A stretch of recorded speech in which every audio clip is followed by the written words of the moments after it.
You stop experiencing life as it is and start demanding how life should be. I hope this rings the alarm bells for you because life has nothing to do with you. You have no control over it. To put this into perspective, take a look at this small dot in the image. This is Earth, photographed by the Voyager 1 telescope. Earth is a tiny rock spinning in an endless void. When you see this vastness, does it make sense to demand that the universe align with your preferences? You're here to experience life and let go, not to cling to one thing and push away another. This is why life feels like a struggle. Imagine standing in the wind with two boards in your hands. You push one against the wind and grip the other tightly so it doesn't blow away. This is what clinging and resisting look like, and it's exhausting. Clinging and resisting are at the root of all your suffering. If you analyze your worries, you'll notice two things. You either worry that you will not get what you want, butterflies, or you worry that you'll get what you don't want, spiders. If clinging and resisting cause suffering, then what's the solution? Surrender. Surrender isn't giving up, being passive, or letting others step over you. It's about experiencing each moment fully, then letting it go, good or bad, pleasant or unpleasant.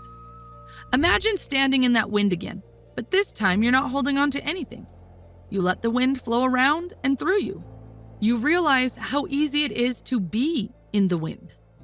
It's the same in life. When you let go of clinging and resisting, you free up the energy spent on managing your mental system. Suddenly, life no longer feels like a struggle. You're not exhausted from hard work. You're exhausted from maintaining this system. Now, you're probably wondering, how do I surrender? How do I find more peace and energy in my daily life? Here are 8 practical tips.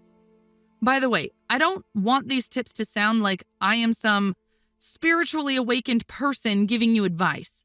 I'm probably struggling as much, if not more, than you are. I discovered these tips to help myself, and I hope they help you too. Number 1, release past resentments and anger. Some of you watching will say, "What are you talking about? I can't just surrender and let go." You don't know what my childhood was like. My dad used to beat my mom every day, so I feel justified in expressing my anger. Look, I'm truly sorry if you had to go through that. But let's look at it honestly.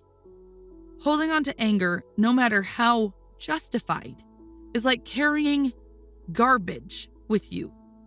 Every time you express it, you are polluting your own environment. If you want to let it out so badly, okay, go ahead. Do it and see what happens. It will create a chain reaction that will end up hurting you and the people you love the most. By the way, suppressing those emotions doesn't work either. It's like putting a lid on a boiling pot. It's going to explode. And fighting it? That's like playing tug of war against the 10 strongest men on earth. I don't care what technique you use, you're not going to win. Instead, the moment those emotions rise, say to yourself, "Okay, here's my old friend coming up again." Stay present and relax your neck, shoulders, chest, and legs. Let it come up without reacting, shoving it down, or taking it out on others. When you allow them to flow without attaching to them, they'll start to release naturally. Believe me, your body wants to release them. Your body wants to clean itself. It consumes so much energy to carry them around. You just need to allow it. Which emotion should you let go of first? Whichever comes up first. The second it surfaces, relax and let it go. It won't be comfortable, I know. It was stored with pain, it will be released with pain. If it comes up 100 times a day, let it go 100 times. Welcome the discomfort rather than pushing it away. Breathe deeply and relax into it. Allow it to pass through. Still not convinced? Let me ask you this. If something was 100% cost to you and 0% benefit, would you still keep it? That's what holding on to past resentments does. It's 100% cost, 0% benefit. Number 2, don't let new frustrations get in. It takes 1 second to get in, but 20 years to get out. Relax and let go as soon as they rise. Let it pass through without touching. For example, you've got a last-minute change in plans and frustration is bubbling up. Recognize it as soon as it hits you. It's okay to feel frustrated, but you don't need to hold on to it. You have the habit of collecting bad experiences. Some people collect coins, but you collect bad experiences and store them in your body. Let me ask you this. If you went outside now and collected the most disgusting and smelly things and brought them to your house, what would happen? Well, it's obvious you would never do such a thing. So why are you storing those experiences in your body? You didn't know you were doing this, but now you do. So stop it. Number 3, handling daily frustrations. You're in a store and you're running late. The line isn't moving and frustration is bubbling up. You can feel it. You're getting upset. Notice that frustration. Instead of reacting, acknowledge how you feel. Relax your shoulders, hands, chest, and legs. Say to yourself, this is my chance to practice patience. Think of it as a mini exercise in surrendering to what you can't control. It's amazing how quickly frustration can turn into calm when you let go. Number 4, stop controlling things. When things don't go as planned, there's often an urge to control or manipulate. Notice that urge. Accept that you can't control everything. Remind yourself that things won't always align with your preferences. Trust that things will work out, even if not exactly as you planned. Number 5, be patient with family members. Ever feel like you need your family to do things a certain way to feel at peace? Remind yourself they're on their own path, just like you are. Relax the tension around your heart and chest. Appreciate them as they are, even if they're not fitting into your expectations. Number 6, illusion of achieving material things. Let go of thinking that once you reach a certain position or once you graduate or get that job, you will finally start feeling peace. It will never happen. 5 years ago, you said you would feel happy today if only you achieved certain goals. Today, you have them. Today, you're living the life that was a dream 5 years ago. Do you feel at peace now? Probably not. It won't be much different in the next 5 years.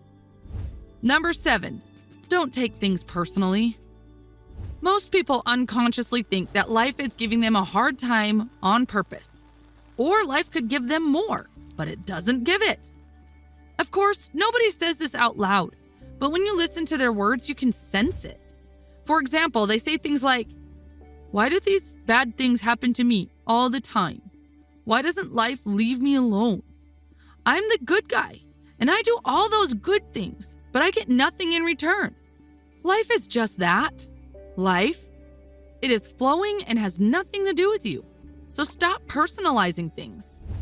Number 8, training the animal. You are not an animal, but you live in an animal body. You have to train it to obey you. The simplest way is meditation. Look, I honestly hate meditation. I have more interesting things to do. I also hate brushing my teeth, exercising, and taking showers. But guess what? We must do them. If it helps, see meditation as taking a shower to clean the inner body. 10 minutes in the morning and night is enough. If 10 minutes feels too much, then simply be conscious while doing small daily activities. For example, while washing your hands in the morning, stay aware. Smell the soap, feel the water's touch on your hands and face, feel the softness of the towel. This one simple practice each day can be more powerful than taking the best course on spirituality and well-being. And remember, getting good at surrendering doesn't mean life will stop giving you problems. You'll still have problems, probably even bigger ones. But what will change is your reaction to those problems. And that's a huge evolutionary shift. This alone can eliminate 95% of your suffering. You will also unleash a huge amount of energy that was once used to manage your system. You'll start to enjoy life and feel peaceful, even in tough times. Before we wrap up, I want to mention that the insights in this video aren't mine. They belong to Michael Singer.